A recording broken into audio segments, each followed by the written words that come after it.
All right, peeps, we are rocking through these non-fungible frameworks, and really the fourth and the last one for you setters, and one of the most pivotal ones for you closers after the discovery is the diagnosis. Now remember that prescription without diagnosis is malpractice. If you aren't clear exactly what's going on and you have not communicated that clearly to your prospect, you don't have a sale. You are likely selling too soon, skipping and shortcutting certain questions that are good for you and good for them. And if you don't have agreement and buy-in from your prospect, then you will likely waste a lot of time pitching whatever it is, your product or service, because they're waiting to hear the price. They'll give you the space if you don't take too long. And again, you won't have a sale. So if you're a setter, this is the sort of final point before you set the next appointment or schedule them with a closer. And if you're a closer, this is where you are going to really pick up speed and momentum in your sales process. You're going to go from being curious to being clear and actionable. And so this is where tension starts a little bit of tension gets left out here when we make the diagnosis. We release a little tension and then we start building it up, building suspense as we approach our offer and our invitation. And so what we're looking for here are quick, fast qualifiers or disqualifiers. We are assuring and making sure that they're as clear on the problem and the situation and what happens if they don't fix it as we are. And again, clearly agreeing that we're talking about the same problem, right? So just to be clear. So I'll share with you what that looks and sounds like. All right, so 3 questions to really ask, or really 2 questions and a statement, right? So I want to understand what this prospect must have going into a coaching arrangement or a done-for-you business service or buying an info course or what have you, right? They must have a certain type of business. They must have X amount of problem. They need to have a marketing problem because we're a marketing company. What would be nice for them to have? Understand this, do they have a mindset for investing? Are they going to be ready to invest now? What's nice for this situation to have so that our sales process will go smoother and likely be shorter. And then as you see on screen here, what are the deal breakers? So what are the potential opportunities for this deal to get killed? So I might ask, I'm just curious, Mr. and Mrs. Prospect, any reason why if we could help you do X, Y, and Z, you wouldn't want to get started now? Or, hey, so if we can help you solve this, when would you want to get started? I'm curious, what would need to happen next if you guys were going to take action on this? This is going to determine, does it make sense to pitch them right now or later? Or maybe not at all. So just want to make sure, a lot of how we get results is through coaching calls. Can you make yourself available 3 times a week in the afternoon? Or if you can't make those, will you watch the recordings? Will you submit questions early? Will you chat with your client success coach, account manager, so-and-so? We have check-in calls bi-weekly. I just want to make sure you're good for those, and we need your insight. We're going to share with you how the data is doing, and then we need your flexibility and openness to change strategies up or down, scale up or down ad spend. So we're looking for deal breakers. We're looking for very obvious reasons to disqualify this person. Hey, so, this is a paid agreement, and there are a couple of options ranging between $5,000 and $20,000. If we can show you exactly how to get a clear ROI, is this something you're open to investing? So as we move to doubt and consequences, really what I'm on about here is making sure that your prospect is clear on the problem as you are. So we all know that admitting is the first step. And here is where we want to discuss what's going to happen if they don't solve this. And right now, given the circumstances, how confident are they that they can fix this on their own?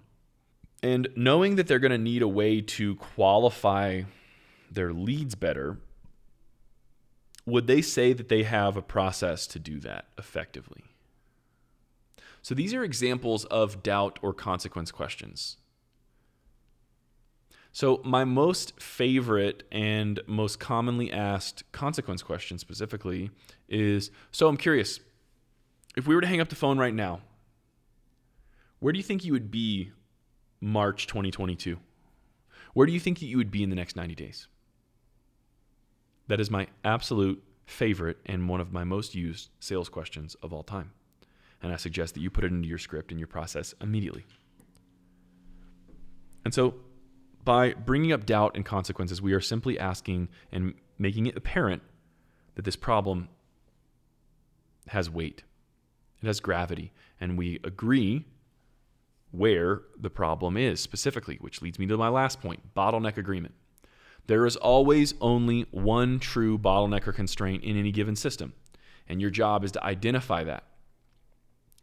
If they think they have a marketing problem, but they really have a sales problem, and they want better leads, and their subjective feeling of their leads is incongruent with your opinion or what you believe to be true, that's a fucking problem.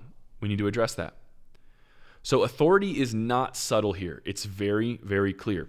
Hey, Mr. Customer, I just want to be extremely clear here. I know for a fact that there are probably ways that we can help you attract a higher quality lead. But based on the situation, what I'm hearing is actually more of a sales problem because you guys are getting quite a bit of leads and your conversion rates don't make sense based on how many leads you have. Like it's actually too low. So you're targeting your, target market. You're having several conversations with them. They're watching your VSL. You're getting good click-through rate on your VSL. So the right people are seeing your content, but you're just not closing the deals. And so I want to be clear. Do you see that the real issue here is actually the sales process? Because if we start generating you actually, more qualified leads, but around the same amount, unless you have a drastic differentiation from conversion rate from right now, you're going to be experiencing the same problem. So maybe I misheard you. Would you say that you're attracting relatively your ideal client right now, or are you really far off based on the sales calls you've had? So my goal in that situation is to confirm or deny, do they actually have a marketing problem or not? Because what they would have been telling me earlier in the sales process is, my leads are bad, my leads are bad, my leads are bad.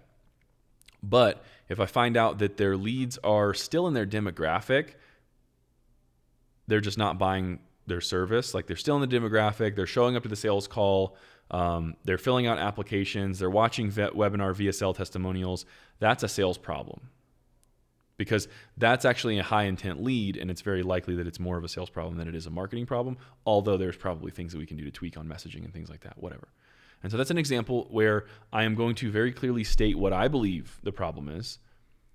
Once we've gone through the deal breaker qualifiers, once you've gone through the consequences of what's going to happen if they don't solve it, and very clearly state what I believe the situation is, how I would solve the problem if I were in their shoes, and confirm if they agree or not.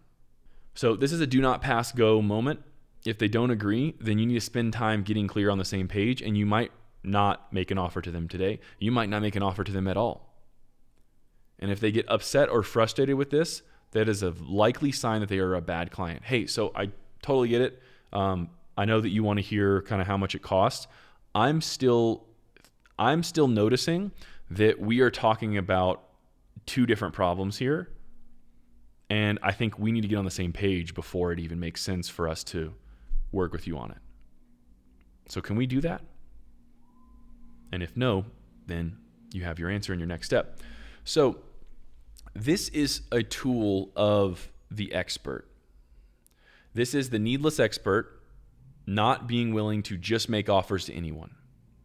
And so if you have a low offer rate, then it's very likely that you're either not clear on who your target audience is, or you're afraid to swing and take a shot. If you have a high offer rate, high being 85% or more, then it's very likely that you're not actually getting clear on the bottleneck and you're not having a very honest, non-attached discussion about it. So do not forget to do this. And in order to do this, we must have clarity on what the problem is, specifically previous module, from the previous module. So that's it for now. We will look at more examples of this, and likely that you'll need to practice doing this a few times with your team members and your coach. And so we will look at this at a deeper level going forward. And now, once we've accomplished this, next is to actually move into your prescriptive selling or selling the solution phase of the call. So make sure that at this point you are explicitly clear on the problems that you solve, how to identify them, and the process of confirming how confident they are in their ability to solve the problem without your help or without some expert help, and making sure that you and your prospect are clear on what the problem at hand is before you go into the next section. That being said, I'll see you on the next one.